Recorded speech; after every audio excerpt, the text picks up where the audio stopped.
Gravando. História e Geografia. Ano que vem, também vocês vão ter Sociologia. E, além de 79. Tinha lá, qual dos dois pontos de vista você concorda? Se é favorável ou crítico ao neoliberalismo? Vamos começar pelo que aparece primeiro aqui. Maria Júlia, o que você colocou? Pô, era o artigo de opinião, é tão simples, cara. O neoliberalismo, no geral, tipo, ele inteiro eu não concordo. Mas já que tá falando sobre a abertura do mercado à concorrência internacional, eu falei que eu não tenho opinião formada, porque eu pesquisei sobre e tem pontos positivos e pontos negativos. Porque, por exemplo, se abrir a concorrência internacional, tem muitas empresas pequenas aqui no Brasil que não estão ainda aptas a competência muito grande, que vão fechar e, consequentemente, muitas pessoas vão perder emprego. Então, eu ainda não sei que lado eu pendo mais. Beleza, certíssimo, parabéns. Obrigada. Você pesquisou, ainda não tem uma opinião formada, ainda precisa pesquisar mais para ter uma opinião formada. Boa. Na sequência aqui, Giovana Souza. Tá dormindo? Ana? Não, senhor, não tô dormindo, não, calma. Colocou alguma coisa? Eu meio que eu concordo. Beleza. Colocou o porquê? Tá certo. Concordando ou discordando, ou não tendo opinião? Tá correto. Tipo, é que nem a Maju falou, tem muitas empresas pequenas também que, tipo, queriam meio que fechar, né? Porque não tá coisado ainda. Aí, tipo, eu meio que concordo e não concordo também. Os críticos vão falar que com a abertura do mercado para empresas estrangeiras, as empresas nacionais que não têm o mesmo cacife, que não têm o mesmo capital para investir em maquinários novos, vão acabar fechando porque as empresas estrangeiras vão produzir mais em menor tempo, menor espaço, diminuir seus custos e o produtor nacional não consegue. Já os favoráveis vão falar, isso é bom porque o consumidor vai pagar um produto mais barato, o pobre vai ser beneficiado. Sim, não dá para escolher, velho. É complicado. Você pode também ter uma opinião como a Maria Juliana. Tem coisa que eu concordo, tem coisa que eu discordo. E por isso que sempre é o debate no Congresso, na Câmara e no Senado, para saber até que ponto vamos ser neoliberais, não vamos ser, vamos interferir ou não interferir na economia, como é que a gente vai se regulamentar no nosso dia a dia. Luigi colocou. Eu coloquei aqui. Não tenho uma opinião formada, mas acredito que o neoliberalismo seja interessante. Ana dos eu escrevi. Porque favoreceria o consumidor. Boa. Certíssimo. Parabéns. JP?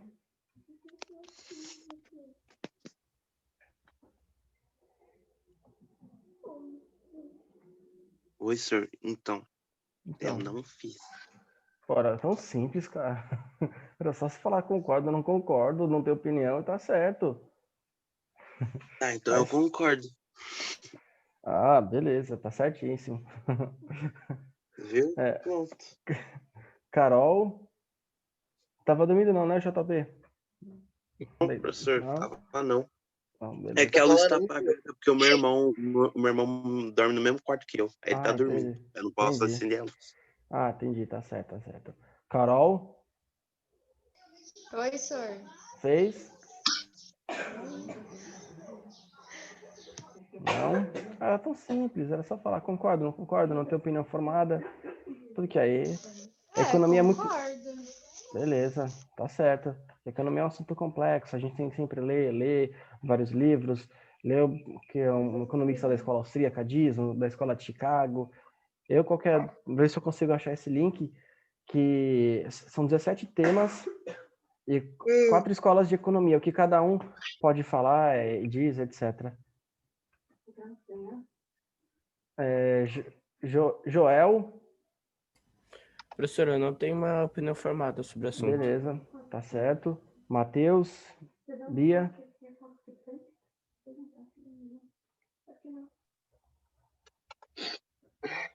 Bia falou que não tem uma opinião formada, tudo bem, tá correta. Matheus, Paulo, entrando agora.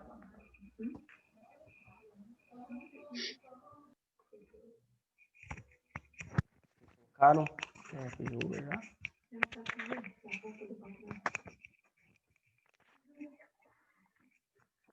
Não? Então, vamos lá. para dar continuidade na nossa aula, página 279, a circulação de informações. Continuando a respeito da globalização. A globalização da economia caminhou lado a lado com a revolução da informação. Informações transmitidas em tempo real, instantaneamente, como a gente aqui agora, por exemplo, o WhatsApp, passaram a interligar empresas e cidadãos no mundo inteiro. Hoje as empresas fazem reuniões online, escola dá para fazer reunião online.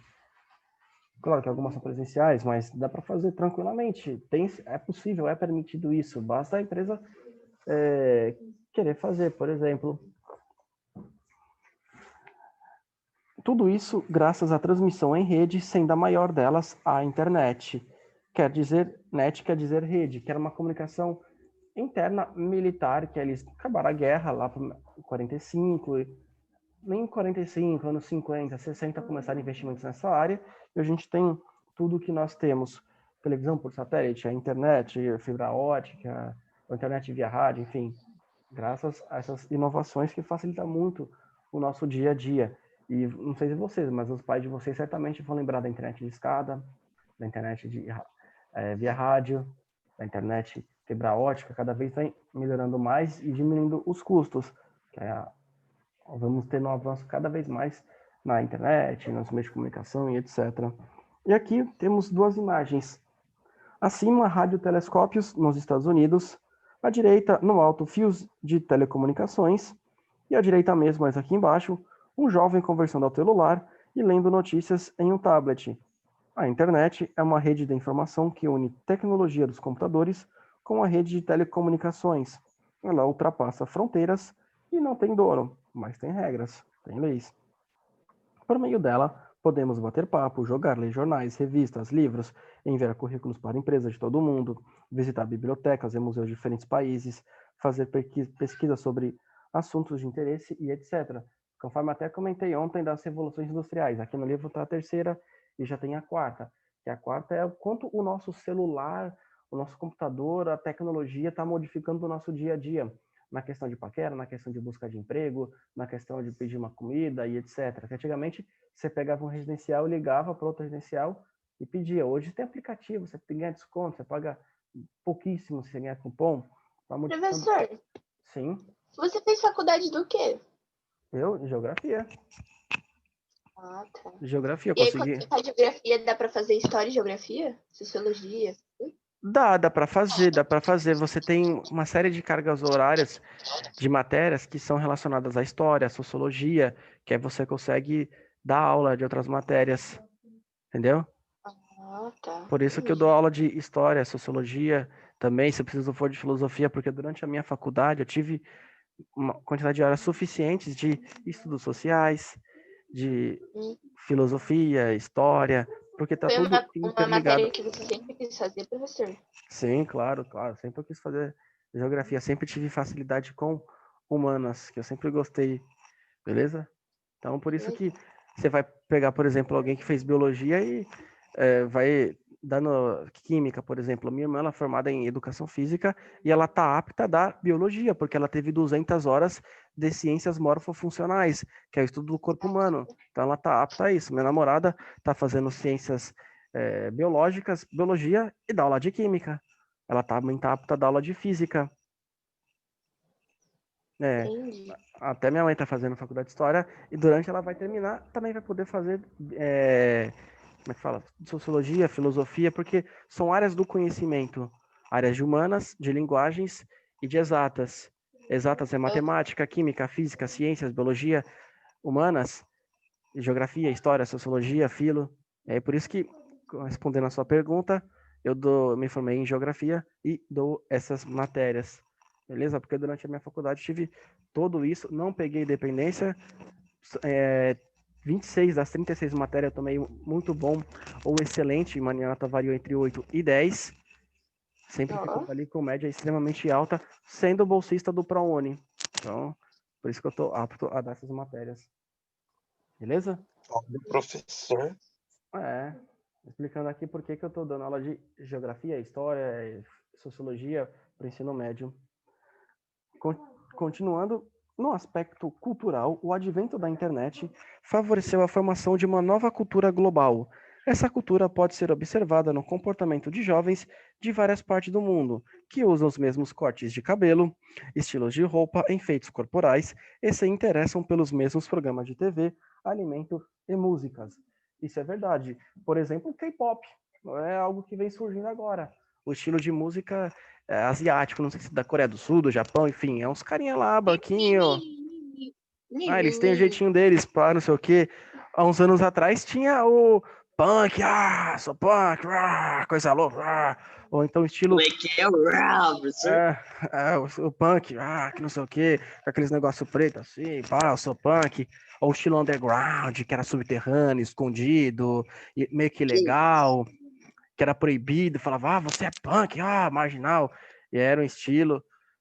Maconheiro. E isso, é um estilo que as pessoas usam, além dos cortes de cabelo, que hoje tem muitos cortes parecidos. Por exemplo, o corte que é. Como é que eu digo? Tem várias ondulações aqui do lado. Degradê. Isso, degradê. Já é um estilo mundial, uma febre, que é na régua, enfim. E isso está sendo compartilhado pelo mundo inteiro. A gente recebe influência de outras culturas e passa nossa cultura. Com certeza vai ter jovem em outros países que andam com óculos Juliette, tem o estilo funkeiro, enfim. Ou que gostam de futebol e admiram o Brasil por conta disso. Se vocês tiverem amigos aqui da América Latina, vocês vão perceber o quanto eles gostam do Brasil e têm um respeito por nós. Gosta sim, pra caramba. Gosta. Os bolivianos não gostam não, professor. Você Claro. joga com a Argentina, o cara só fica Nossa, falando Argentina é a macaco, pior coisa do macaco, mundo. preto, macaco. Alguns até têm são racistas, assim, mas a maioria, se você adicionar, vamos ver como eles adoram o Brasil, como eles respeitam, principalmente o argentino. Os caras adoram o Brasil. Pode adicionar eles, ter amigos, amigas, enfim, que eles são gente fina, são pessoas gente boa. Vocês vão Acho que eu gostar. conheci argentinos só ruins, então. Eu também, Não sei. Matheus. Eu conheci gente fina, conheci bastante pessoa legal, mas enfim, a gente exerce uma influência na cultura deles e eles na nossa. E também, claro, através dos videogames. Eu tô vendo aqui o Joel, ele deve, sei lá, jogar online, conversar com pessoas do mundo inteiro também. Loli, ele joga Loli. Que Loli, mano. Não entendo nada desse jogo, eu só sei de futebol. Enfim, mas com certeza ele deve conversar com pessoas de outros países e ver como eles falam, vestem, comunicam, etc. Beleza? Alguma dúvida por enquanto? Não, nenhuma dúvida, Não? professor. Página Não, professor. 280, por gentileza. Tem lá, dialogando. No Brasil globalizado, tem havido integração entre culturas ou valorização da cultura e da língua dos Estados Unidos? Aí eu vou deixar para que vocês façam no que seria a próxima live, que seria duas aulas, uma aula dupla. Então, acabando essa aula, no horário que seria da próxima aula, vocês respondam. Se na opinião de vocês, com a globalização, com o Brasil globalizado, conectado, com internet, computador, etc., vocês acham que a gente está valorizando nossa cultura mundo afora e todo mundo está valorizando a sua própria cultura? Ou vocês acham que nessa globalização, quem sobressai são os Estados Unidos e a sua cultura? E aí vocês vão colocar o que vocês acham, beleza? Sim, Novos polos de poder. Em 1950, os Estados Unidos eram de longe o país mais rico de todos e o dólar era a moeda do mundo. Mas, de lá para cá, o crescimento do Japão, da Europa Ocidental e mais recentemente da China levou à formação de outros polos de poder. A Segunda Guerra acabou em 45. Ela ocorreu na Europa. A Europa estava destruída, devastada, tanto que os americanos emprestaram bilhões de dólares aos europeus para se reconstruírem, o Plano Marshall, e a Europa não tinha como pensar em crescimento econômico, em prosperidade, etc., logo após a Segunda Guerra Mundial. Então, o que a Europa fez? Pegou esse dinheiro, se reconstruiu, e aos pouquinhos foi crescendo, investindo em outras áreas, e se tornou potência. Diferente da União Soviética, que não investia em tecnologia, telecomunicações, etc., e hoje a Rússia está para trás. Assim como a China, que aderiu ao comunismo economicamente falando, mas percebeu que não dava certo, que é entrar em falência, que ela fez uma abertura econômica para poder gerar um desenvolvimento, emprego para a sua população. Como o Vietnã, que aderiu ao comunismo, percebeu que na prática não funciona e abriu seu mercado para o capitalismo. Beleza? Se alguém tiver alguma dúvida, pode ligar o áudio pode fazer a pergunta que eu responderei. O milagre japonês. Com o fim da Segunda Guerra, o governo dos Estados Unidos investiu pesadamente na reconstrução do Japão, a fim de torná-lo seu principal aliado na Ásia e uma barreira ao avanço do comunismo naquele continente. Ou seja, os americanos pensaram, primeiramente, também que não está aqui no texto, mas Hiroshima e Nagasaki, que essas bombas causaram. Eles pensaram, a gente destruiu eles, vamos ajudá-los a crescer. E, na época, era a Guerra Fria, a União Soviética era uma superpotência, o maior exército do mundo. O que os americanos pensaram? Vamos ajudar os japoneses, emprestar dinheiro para eles, ajudá-los a crescer, ficar do lado deles, para que eles se tornem um país capitalista e se tornem um aliado nosso. De repente, se a gente precisar colocar algum navio militar lá, transferir algum navio que carregue aviões, porta-aviões, a gente coloca lá, vai ter um parceiro, vai ter um país que não vai ser comunista. Então, os americanos pensaram nesse ponto na questão geopolítica e também, com certeza, no arrependimento pelo que fizeram com Hiroshima e Nagasaki. As capitais norte-americanas, somado ao empenho do governo e do povo japonês, alavancaram a economia do país. Em pouco tempo, o Japão passou da fase de reconstrução para a fase de expansão. Entre 1951 e 1973, a taxa média anual de crescimento da economia japonesa foi de 10%. Ou seja, a guerra acabou em 45, o Japão devastado, destruído. Pouco tempo ele se reconstruiu e começou a crescer de maneira fervorosa. Isso sem falar em tsunamis, terremotos que sempre tiveram no Japão e infelizmente vão continuar ocorrendo. Durante as décadas seguintes, o país continuou crescendo, sobretudo na indústria de produtos ópticos, eletrônicos, de telecomunicações, automóveis, de navios e implementos ferroviários. O mundo passou a consumir, então, uma enxurrada de produtos made in Japan, desde pilhas até automóveis. Alguns analistas chamaram esse crescimento de milagre japonês. Nos anos 90, o país do sol nascente já rivalizava com os Estados Unidos no campo das indústrias automobilística, eletrônica e informática e ocupava o primeiro lugar em máquinas industriais e robôs. Continua assim até hoje. O Japão é hoje a terceira potência econômica mundial, só atrás dos Estados Unidos e da China. Possui uma das menores taxas de mortalidade infantil e uma das expectativas de vida mais altas de todo o mundo. O Japão já é uma superpotência, eles vivem bem, não tem crise. Por que os Estados Unidos ajudou o Japão a se reconstruir? Porque em 45 acabou a Segunda Guerra Mundial. Só 2 países saíram fortes.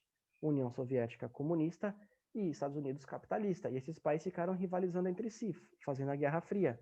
Então o que os americanos pensaram? Vamos ajudar os japoneses, porque se a gente ajudar lá, os soviéticos não vão ajudar, nós vamos ter um aliado na Ásia, um país que vai ser nosso parceiro, um país que vai ser capitalista, e se caso a gente precisar, militarmente falando, esse país vai estar ao nosso lado, a gente pode levar um porta-navios para aquele território, para rivalizar com a União Soviética, já que o Japão fica bem próximo à União Soviética. Então, é uma questão geopolítica, para impedir o avanço do comunismo, para ter um parceiro capitalista, e na questão militar também, porque na época da Guerra Fria, Estados Unidos e União Soviética buscavam ter o maior número de aliados possíveis no campo militar e no campo econômico, tanto que eles fizeram blocos para unir países em torno dos seus ideais capitalistas e socialistas.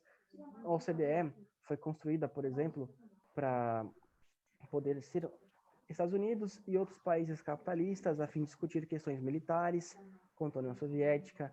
A União Soviética fez a mesma coisa. Então, basicamente, porque os Estados Unidos ajudou o Japão a se reconstruir para ter mais um aliado nessa Guerra Fria. Beleza? E aqui temos duas... Alguma dúvida ainda por enquanto? Não. Se tiver dúvida, se não conseguir explicar, pode falar que eu explico novamente com outras palavras. Beleza? Sim. Temos 2 imagens aqui do Japão. Em março de 2011, o Japão foi vítima de terremotos e tsunamis que causaram enorme destruição e perdas de muitas vidas. As fotos mostram o mesmo lugar em 2 momentos, logo após o tsunami à esquerda e 1 ano após à direita. Comparando as fotos, percebe-se a velocidade com que os japoneses conseguiram reconstruir o que os tremores de terra e as ondas gigantes haviam destruído. Passou um tsunami lá, matou milhares de vidas, e aí eles conseguiram se reconstruir de maneira muito rápida. Já está asfaltado. Tem um lugar no Brasil que tem um buraco, passam anos e os caras não reconstroem, e fica lá o buraco na avenida. Enfim, aqui a gente sabe. A gente sabe, Brasil...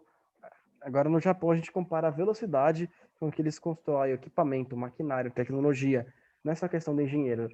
O engenheiro de lá tem todo um equipamento, todo um maquinário, toda uma tecnologia que facilita demais o trabalho dele. Aqui o engenheiro brasileiro não tem, né? Nem fica difícil. Fora a questão política, que isso não vem ao caso. Beleza? Continuando a nossa aula, ainda temos mais alguns minutinhos. A força da China. Com a morte de Mao Tse-tung em 1976, cujo governo estudamos no capítulo 11, queria que vocês estudaram, só para recapitular, Mao Tse-tung quis dar o grande salto para frente. Ele falou, não, nós vamos crescer, vai dar certo, vamos promover o verdadeiro socialismo, hein? A União Soviética não faz o verdadeiro socialismo, por isso que eles ficaram meio rivalizados. O que aconteceu na prática? 30 milhões de mortos. Não adiantou.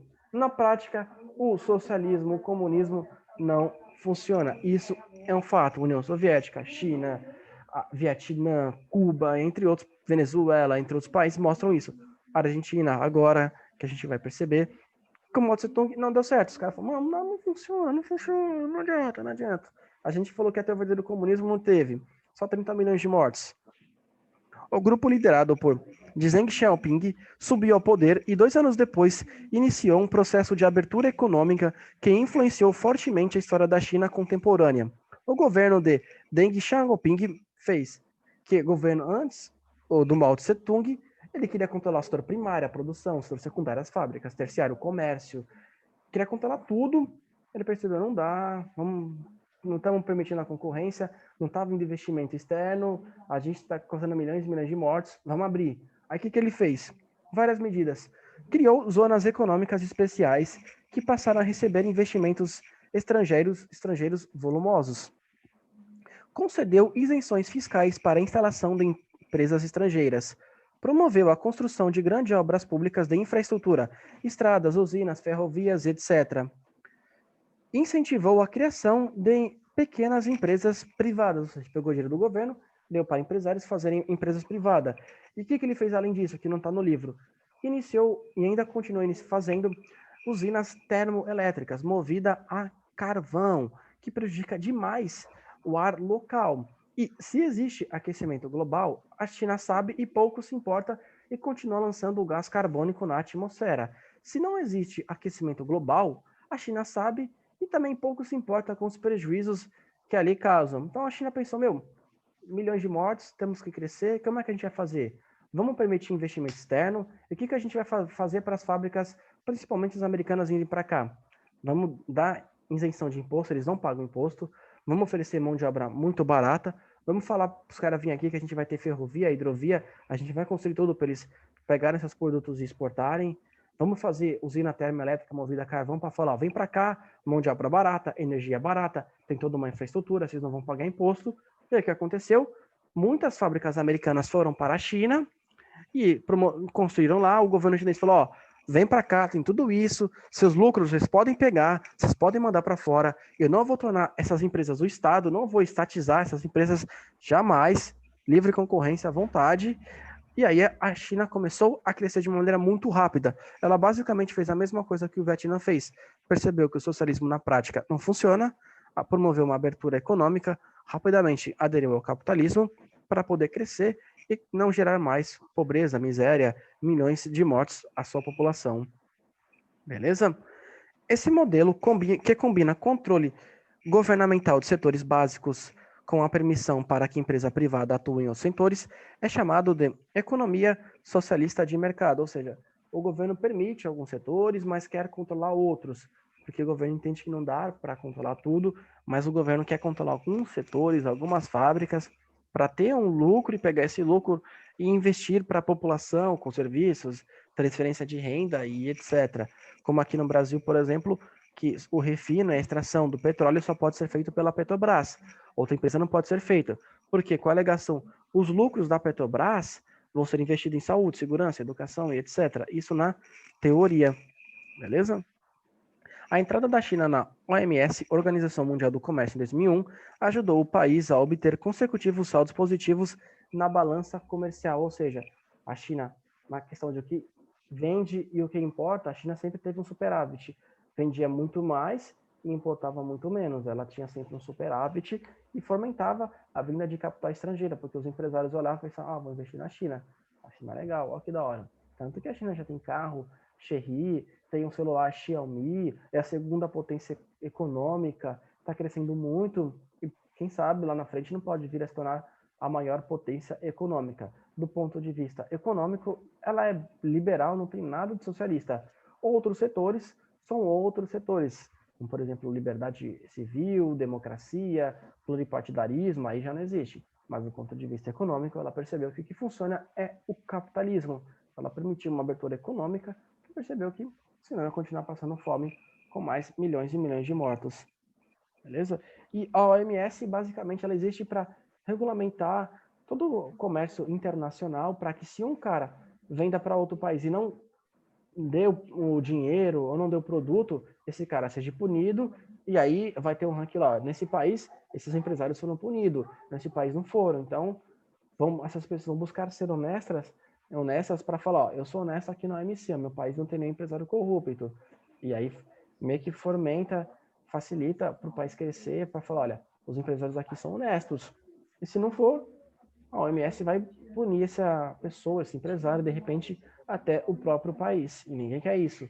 Serve para dar uma lisura, uma transparência, uma honestidade. Quando você faz uma relação comercial, se você percebe uma lisura, uma honestidade naquele local, você sente confiança. Agora, se alguém falar, não faz serviço com essa pessoa, não compra daquele que é picareta, que não vale a pena, você não vai comprar. E a OMS existe justamente para fazer essa mesma coisa, para mostrar quem é honesto e quem não é honesto na relação do comércio mundial. Beleza? No aspecto político, porém, continua sendo governada por um partido único, o Partido Comunista, que governa ditatorialmente, restringe acesso à internet e reprime duramente qualquer tipo de oposição, protesto, etc. Tanto que tem aplicativo que, se você for punido por andar fora da faixa, atravessar sinal vermelho, você perde pontinhos no sistema do governo. Se você fizer aquilo que o governo faz, você ganha pontinhos com o governo. Então, o governo controla tudo. É aquela questão, do ponto de vista político, social, você não tem liberdade, você não pode nada. Você não pode acessar Google, YouTube, ou você acessar o que o governo permite, mas do ponto de vista econômico, você pode ser. O governo fala, ó, te dou liberdade econômica, tá aqui seu emprego, o seu salário. Ah, mas e liberdade de pensamento, de protestar? Não. Deixa o partidão. Ah, mas e questão de pluripartidarismo, de várias ideias, não sei o quê, vamos escolher, votação? Não, aí não existe. Só o Partido Comunista governa, o cara Xi Jinping, ele é eleito, etc. O que acontece, os pontos de um chinês está abaixo? Ele vai perder direitos. Vai perder direitos, não vai poder fazer isso, não vai poder fazer aquilo, não vai poder trabalhar, não vai poder se locomover, etc. Ele perde um pouco da liberdade que ele tem, ele é obrigado a pagar mais impostos. Então, é uma maneira do governo falar, você só pode fazer aquilo que eu quero que você faça. Se ele não fizer, se os pontos estiverem baixos, ele tem que pagar multas, ele pode deixar de trabalhar, por exemplo, ele pode perder benefícios do governo, ele pode ter seu direito de ir e vir restrito, e aí ele vai ser punido se os pontos estiverem baixos. Beleza? Faltam 6 minutinhos para acabar a aula. Atualmente, a projeção da China no cenário internacional é enorme, com destaque para sua força na produção e no comércio internacional. Basta ver que em 2009 ela possui os Estados Unidos como principal parceiro comercial do Brasil.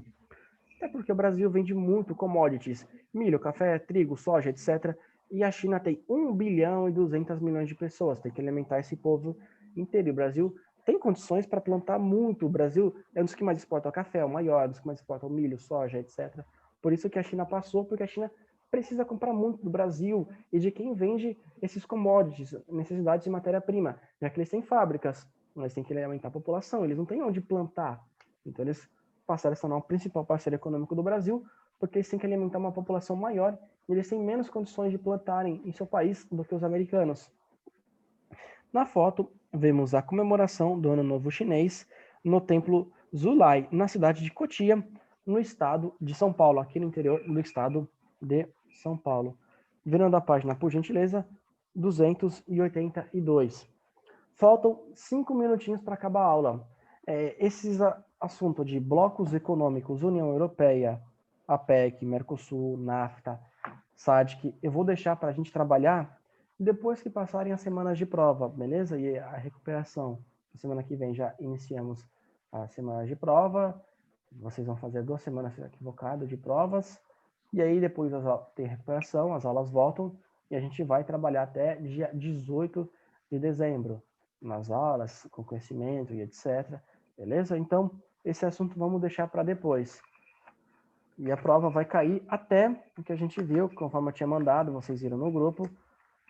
Não vai cair o que a gente viu agora de nova ordem mundial. Até a União Soviética, enfim, época do militarismo no Brasil e etc. Beleza? Alguma dúvida por enquanto? Não?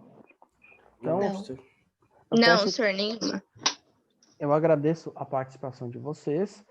Eu peço que nesse intervalo, que seria agora que vai acabar minha live, até 10h50, que é quando começa a aula do professor, vocês respondam essa questãozinha da página 280. Se você acha que vocês fizeram a maquete dele, gente? Se você... Sim. A maquete do professor de artes? Sim. Se vocês... eu peço que vocês, por gentileza, respondam essa questãozinha aqui. Se você, no Brasil globalizado, com acesso à internet, você acha que está havendo uma integração de culturas todo o mundo, ou você acha que aqui os Estados Unidos estão exercendo mais influência? Beleza? É questão de opinião pessoal. Vocês podem falar, eu acho que Estados Unidos, eu acho que outros povos, não temos opinião formada, enfim, beleza? E vocês, 10h50, entram na aula do próximo professor. Usa o tempo se terminar para estudar, para fazer atividade de outra matéria, beleza? Beleza. Qualquer dúvida, só mandar mensagem. Sempre estarei à disposição de vocês. Para qualquer dúvida, estudem. Boa prova para semana que vem. Ainda não sei quem vai fazer, sou eu. Que é a coordenação de direção. Tem prova semana que vem? Provas trimestrais, cara. Semana de provas trimestrais. Nossa, melhorou meu dia saber disso. Tá Achei tudo que lá, começar só na outra semana. Tá tudo lá já. O que vai cair, o que não vai cair em História e Geografia. Beleza? Tá bom. Muito Tchau, obrigado. Tchau, tchau. Até logo mais. Tchau, senhor.